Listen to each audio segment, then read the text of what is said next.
Hey everybody, this is another episode of Boxing Therapy. I'm your host, Lyndon Jones Jr.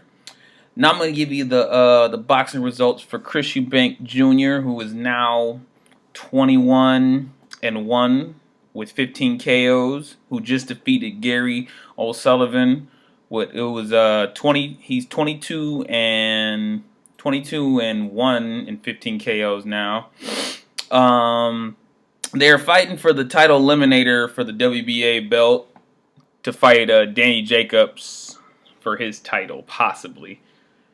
First, before I even start, when I was watching Eubank come out, with his father, those two are just quite a show. There's something like out of WWE wrestling. If you've ever watched professional wrestling, even though it's fake, but if you ever watched it, the way they came out and how they presented themselves, it just looked like some type of scripted event. But that's just what they do.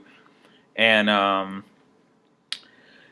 Sullivan, he's the Irish guy. He looked like Bullseye from the Daredevil movie back with what's his name is playing Batman now. What's his name, babe? Who playing Batman? Ben Affleck. Yeah, Ben Affleck. Yeah. Ben Affleck. But in the first round, because Eubank came out more powerful than we saw him in the previous fight with Billy Joe Saunders, who he lost to. He came out with a couple stiff jabs to the upstairs and downstairs. Sullivan just keeping his hands dropped, which it's kind of scary. Just making him an easy target for Eubank. Sullivan, seemed to be able to keep up with Eubank with a good, came up with a good right hook to his head in that first round. In the second round, Eubank had a couple more, couple jabs to the face of Eubank. Sullivan got off on him. Eubank caught Sullivan with a really good combination. It seemed to hurt him momentarily. He also had a good series of uppercuts because he has a really good hard uppercut, left and right uppercut. Every time Eubank would seem to get in those combination exchanges, Sullivan would seem to catch him in the inside, because Eubank would leave himself open. In the third round, Sullivan caught Eubank with a real bad left hook. I know he felt it, he's acting like he played it off or whatever, kind of walk around showboat, kind of, just stuff Eubank does. But I know he felt that punch. He was staying in the pocket with Sullivan, so Eubank was definitely fighting Sullivan's fight. In the fourth round, Eubank loaded up on the jabs and the uppercuts again because he was looking really good with the combinations.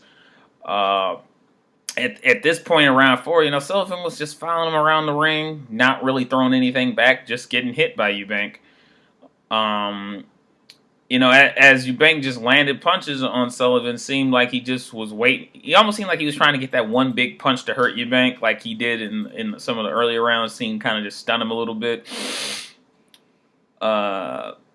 Eubank definitely turned, like I said, he definitely turned it up faster in this fight than we saw before.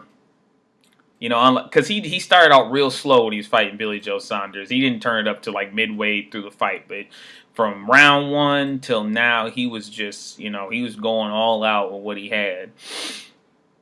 And I think what is this? In the fifth round, Eubank came in really hard with combinations. He had his mouth wide open. I know he was tired because he was really just going full blast with everything he had. At that point, it looked like in this round they weren't both really doing too much. It was like they was really just both catching the breath in this round. You could look at Eubank and tell that his punch, even though he was still throwing punches and land, that the power just wasn't behind him anymore.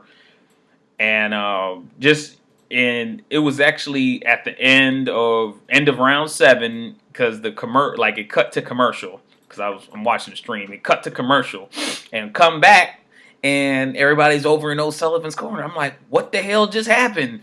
And O'Sullivan retired in the corner. So Eubank beat him by he retired in the corner. So Eubank beat him.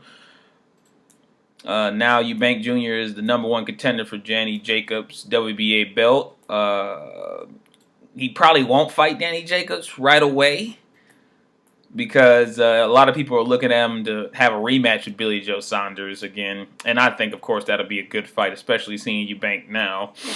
It'll be a really good matchup. I know a lot of people in UK want to go see that because I'm pretty sure Danny Jacobs is going to rematch Peter Quillin, you know, just from the outcome of Danny Jacobs knocking out Peter Quillin in that first round.